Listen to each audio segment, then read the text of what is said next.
Welcome back to another video, ladies and gentlemen. Today, we're continuing our journey through Spooktober with a bona fide classic, Halloweentown. Now, growing up in the 2000s, it's basically a tradition to watch these movies. I mean, it's called Halloweentown, so do I really have to say anything else? In this video, I'm just gonna run down the plot, goof around a little bit, talk about what I like, and overall just have a good time. Now, I haven't done a movie talk since High School Musical, so I'm a little excited to do this. And if you enjoyed this type of video, subscribe, say you enjoyed it, and check out my Spooktober playlist in the description. With that small bit of self-promotion out of the way, let's take a ride on the Nostalgia Mobile with Halloweentown. Right off the bat, it sets a nice Halloween vibe with some spooky music and a jack-o'-lantern. We then are shown Halloween night and are introduced to the main fam, Marnie, Dylan, Sophie, and the mother, Gwen. And Gwen is more or less cock-blocking her kids from going out on Halloween, for reasons unknown. We are also hinted at a mystery of a dad. That's it, nothing more. And then we're introduced to the adorable Granny Aggie, played by the late great Debbie Reynolds. Hey look, she can do magic. I'm sure that's nothing. Granny arrives with a bag full of cavities and Mom definitely has beef. The camera continues to zoom on the mom as she desperately tries not to look directly at it. Through conversation, we find out that the dad is actually dead as hell. Mother tells her to keep the kids away from her world. I'm sure it's nothing. This sweet old lady probably is just gangbanging, you know? That's all. The grandma goes upstairs and tells the kids a story about Halloweentown, a fake place filled with fake monsters. The cockblock comes in and ends the fun. Marnie then creeps downstairs and discovers that she's a witch. Granny then reveals that Halloweentown is real and something is afoot. Now, I'm not a parent, but as a kid, I'd be pretty pissed if my mom just didn't give me the option to decide if I wanted to be a wizard or, in this movie, a warlock or not. It's kind of messed up, but that's just my opinion. You probably weren't asking for my opinion, but it's okay. I forgive you for your negligence. Marnie and Dylan follow Graham and sneak onto the bus. Now, I don't know if it's just me, but I think something's off. I will say, though, the music and costumes are pretty good for a 90s decom, but they do give off, like, Goosebumps vibes in the makeup, but Goosebumps was 90s too, so. Marnie and Dylan arrive at Halloweentown. Yeah, it's real, y'all. It's real. Oh my god, it's real. We then see sweet little Sophie just show up out of nowhere, and we're introduced to the mayor, then Benny.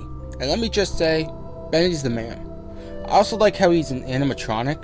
It's pretty interesting that Disney put that much, I guess, production effort into just one simple character. I don't even think he's in the movie for more than a minute. They then drive by Luke and make it known that he's a punk. So I'm sure we will never see him again. We arrive at Grammy's and she shows us this. Yep, just what I thought. A green screen in a bowl. Skip forward a little and Granny speaks some gibberish at a light bulb just to be disappointed. And then we get our quest to recover ingredients and Mom realizes she's missing 3 kids. We get a pretty decent backstory to Halloweentown and then really cheap slow-mo.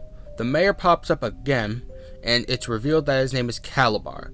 And considering Halloweentown 2 is called Calabar's Revenge, I don't think he's going to be a good guy. While broom shopping, we come across Luke again. He trips, and he's gone forever this time. I promise. Okay. I'm not going to comment on the special effects of the broom, because I'm above that. But just know, some things don't age that well. The mom arrives at Halloweentown, and guess what? She's cock blocking. Karma kicks her ass though, cause no bus. They go back to the mayor and the sexual tension is through the roof. This thing comes in. It's nothing too important. Just like, what the hell is it? It's like I think it's a push pin.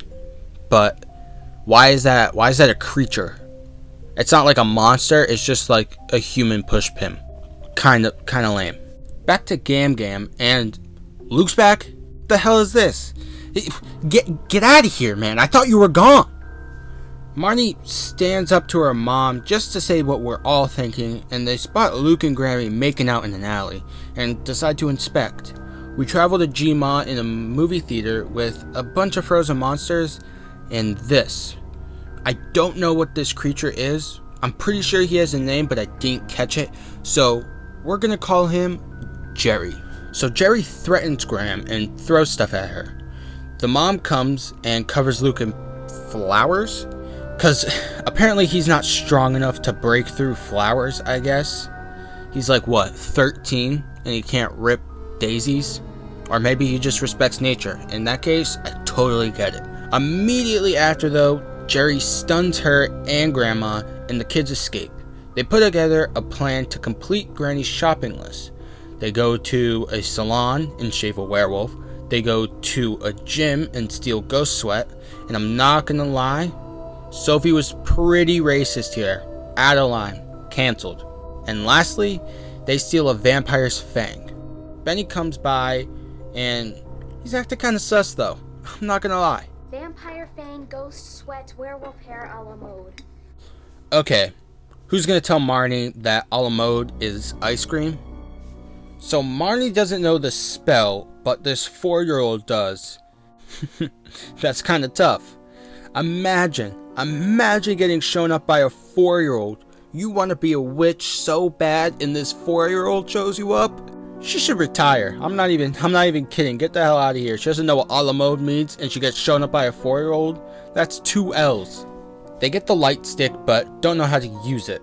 They figure out to put it in the pumpkin, but Jerry arrives with his propaganda. Jerry takes off his mask, and it turns out to be Calabar. Damn. It's always the lollipop guy. It's a shame. He spots Marnie, but psych, it's Luke. But since Marnie wants to fool around, she gets got. However, through the power of something, I don't really know, she drops the staff perfectly, Kobe, and saves the town. Calabar / Jerry isn't done yet. He pulls a Luke Skywalker and gets the staff, but using the power of family, they overheat the light bulb and Calabar gets sucked in. We go back to Luke, and he's ugly as hell now. And I hope it's not just me, but the way that nose just moved when she kissed him makes me a little queasy. That nose is too much. The mom has a sudden change of heart because apparently her kids being in mortal danger, her grandma and herself being frozen and betrayed by her ex-boyfriend means that they can now become witches and wizards because now it's safe. Okay.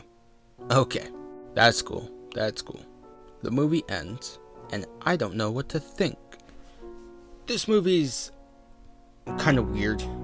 With High School Musical, I knew what to expect, and those movies hold up pretty well. But I didn't know what to expect with Halloweentown. I haven't seen these movies in maybe 10 or more years. As I recall, the second one I liked a lot more, but this one's okay. The effects, makeup, and sets were really good for a 90s TV movie. The plot was a little weird, the pacing felt off, but the story was, overall, it was okay. As a Halloween movie for kids though, it's great. It's not too spooky, it's colorful, it's fun, and it's just a good time. I had a good time watching it. It's just, in some parts, it was definitely a little weird, but obviously, as an 18-year-old, the movie's not made for me, so.